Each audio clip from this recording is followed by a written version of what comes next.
Should members of Congress be able to trade stocks while still being in office? I want to talk about this really quickly because that is a controversial issue that's now being discussed on Capitol Hill. I don't know when in this country it became a negative to make money. But somehow, if you've made money, you're supposedly, I think Senator Hawley suggests, you shouldn't be serving. And I don't mind anybody being rich. What I mind is people getting rich while they're here trading stock, which I think we can all agree on. I'm planning to talk about this in a few minutes on TV, but I think the thing that gets lost in this conversation, and this is just coming as a reporter that has covered the Hill for the last 5-6 years, is that lawmakers sit on committees that have closed door meetings, that they get classified briefings, classified material that the public just simply does not have access to. And in turn, they sit on committees and vote on legislation that can directly impact companies that they have a vested interest in, that they have stocks in. And so it brings up that question, is this ethical? Does this raise conflicts of interest?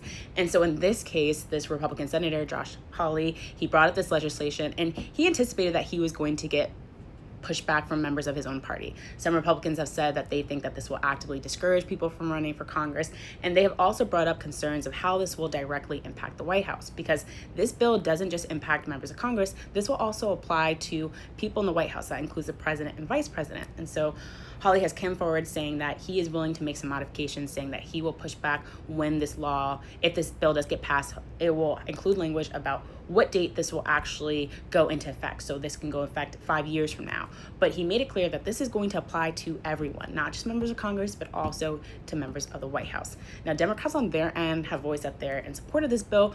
I very much support the stop the trading of members of Congress. But let's not forget that when this was brought up years ago, then House Speaker Nancy Pelosi at the time actually voiced her opposition and said that she had some concerns about this bill of passing something of this magnitude. This is a free market, and we are a free market economy. They should be able to participate in that. And a lot of people pointed and said, hey, are you voicing your hesitation because your husband at the time was a very active stock trader?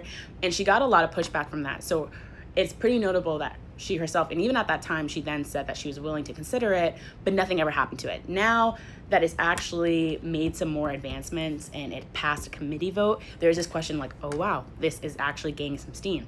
Can this actually be passed? And the answer really depends on what the president says. Now, the White House on their end has signaled that they're open to reviewing this legislation if that's something that the Republican Party wants to move forward with, but it still has yet to be seen. So that's just a quick update before I talk about it on TV.